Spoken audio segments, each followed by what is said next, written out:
And now, the general weather around Alaska. Welcome to Alaska Weather.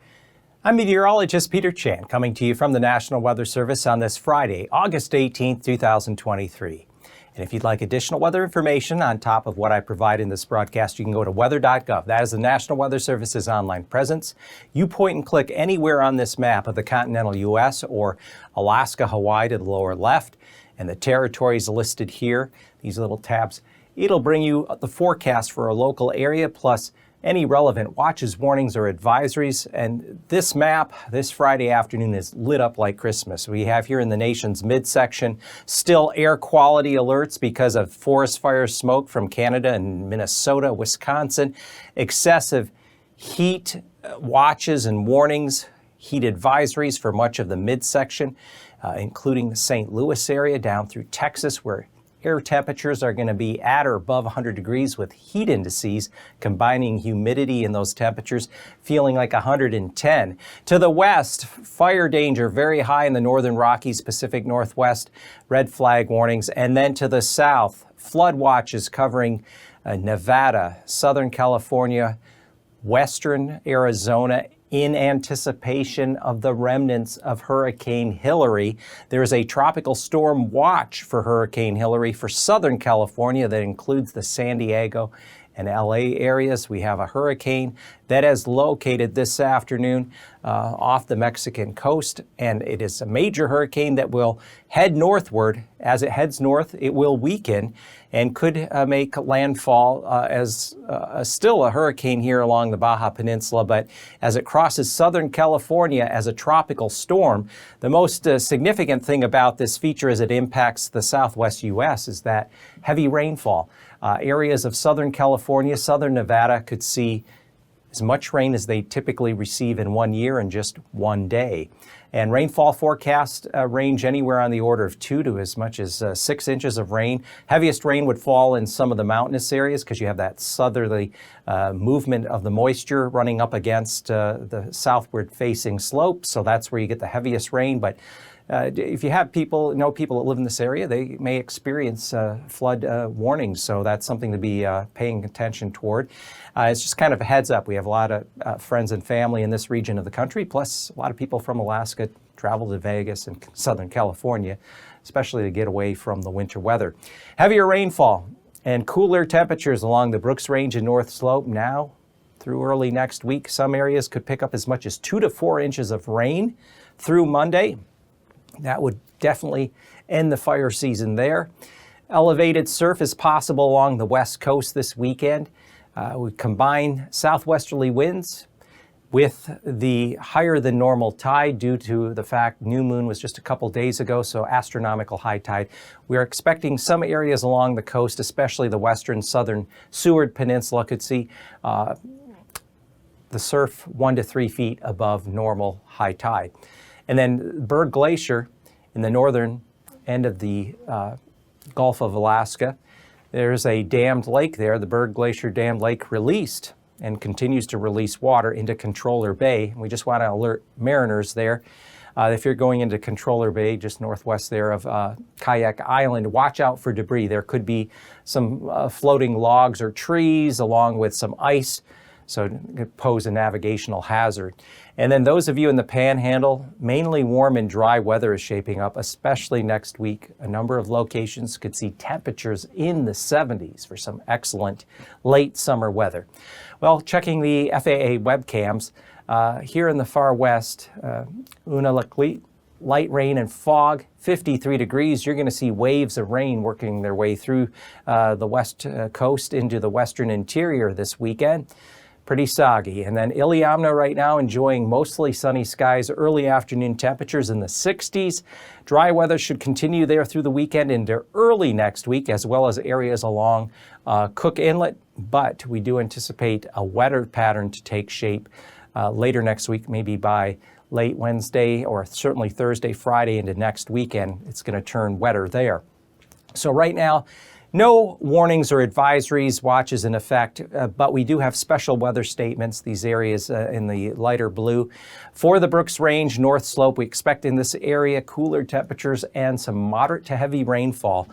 Some areas could pick up as much as 2 to 4 inches of rain, and that rain's also going to extend further southward as we go through the late weekend, because a couple of series of waves of low pressure with a lot of moisture are going to be working their way from the west coast into the central and eastern interior. The areas along the Seward Peninsula and Norton Sound down to the lower Yukon Delta, including St. Lawrence Island, could see elevated surf 1 to 3 feet above the high tide. And as I mentioned, the tide's running a bit higher because of astronomical high tide. New moon was just a couple days ago. Fire danger coming down big time here this weekend. Maybe likely fire season ending rains for many locations, and of course we'll update that in the days ahead, but threat of fire danger, looking at the grass adjective, has really diminished here across the interior. Little pocket of high fire danger, western Yukon Flats for spruce, but again, this area is going to really get knocked down and disappear as we go through this weekend, and if not later Sunday, by Monday.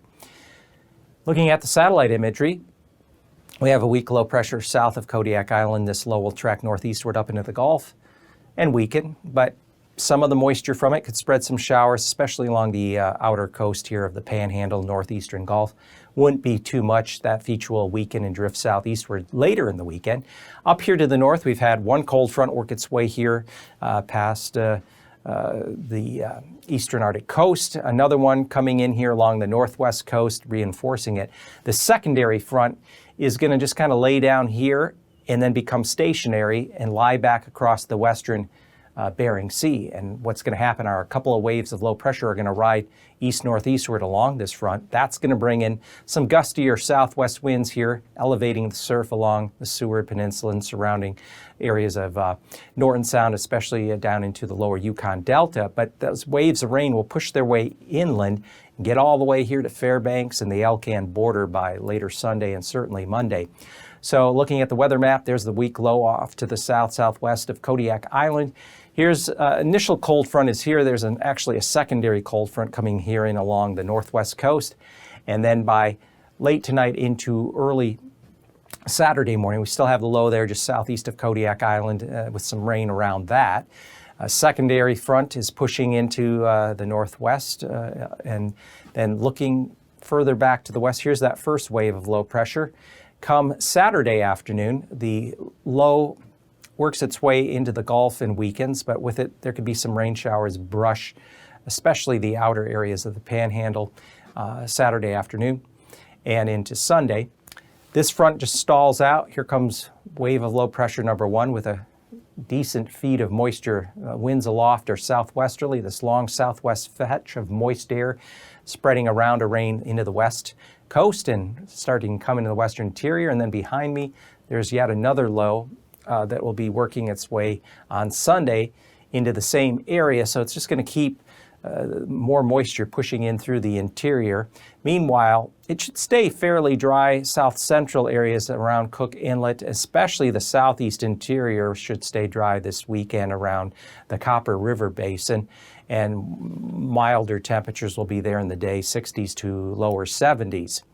So here's lows for tonight. We expect upper 40s to lower 50s Panhandle and 40s down near 40 here where it's clear around the Copper River Valley. And for Saturday afternoon with the sun, 70 at Gulkana, Glen Allen, 70 at Haines, Skagway, 60s elsewhere, 60s back through Anchorage Bowl. For Sunday morning with clear skies, you could see some upper 30s near 40 here in through the Copper River Basin. Near 50 or a bit warmer there for the Panhandle, and down near 50 Anchorage, some upper 40s if you have any clearing. Temperatures, though, still around 70 here in the Copper River Basin around Gulkana and Glen Allen. With any rain showers Sunday afternoon there, keep temperatures lower 60s in the Panhandle. And back here toward the Kenai Peninsula, generally lower, maybe some mid-60s. In the north, it's cooling down. We have the early fall feel to it, certainly feeling more fall-like up here. Lows upper 30s to lower 40s with rain, 40s in through the Yukon River. Warmest temperatures Saturday afternoon will be down toward Northway, the upper Tanana Valley. Still some 60s there east central, back here toward the Seward Peninsula, upper 40s along the coast, low 50s there at Nome. And then Sunday morning, cooler still along the north slope and spine of the Brooks Range, some 30s creeping in, even could be some snow mixing in into some of these higher elevations. Not a lot, but a little bit of wet snow. And then along the Yukon River, mid-40s for lows, cooling continues. We expect another wave of rain to be working its way here across the central interior on Sunday, pushing eastward. Still 70-ish perhaps there at the Alcan border at Northway, but that'll be the last pocket there of warm air, 70 at Northway and maybe Gulkana back to the west near just above 50 there at Nome. And looking at the southwest interior, lows Saturday morning, upper 40s, lower Yukon and Kuskokwim River basins. And as we go into Saturday afternoon, still nice down here around Dillingham, King Salmon, Iliamna, temperatures at mid-60s for highs with some sunshine. Enjoy that because that's going to be changing in the week ahead. And for Sunday morning, lows upper 40s to low 50s. And Sunday afternoon highs maybe a little cooler with some cloud cover, keeping temperatures down here across the southwest, mainly mid-upper 50s for highs, though still maybe 61 or so at King Salmon and over toward Kodiak. And here's the temperature outlook here as we round out next week, mid to late next week, I should say into the following weekend. Above normal temperatures expected here across the southeast mainland, south central, and the southeast interior. And all of the Panhandle. Panhandle is going to enjoy some really nice weather coming up next week. Cooler along the northwest coast, but not drastically colder. And precipitation is expected to average above normal. We're anticipating south-southwest wind flow aloft and a series of low pressures coming in across the eastern Aleutians, Alaska Peninsula, and just driving north-northeastward, and this is going to make it wetter across south-central, southwest areas, and that moisture spreads up into the interior all the way up toward the Arctic coast. So this is a wetter pattern for the central mainland, and then drier than normal expected for the Panhandle. The temperature outlook for the month of September is indicating a good chance of above normal temperatures in the Panhandle. We expect that to be a likely scenario up along the Alcan border, maybe even to areas of the eastern Arctic coast. Equal chances out over the central interior and the west. And precipitation, at least the tentative outlook for September, a little below normal in through the Panhandle. Equal chances along the Alcan border, essentially the eastern third of the mainland, with a little better chance of above normal precipitation, at least a slightly better chance for the western 2/3 of the mainland down into the Alaska Peninsula.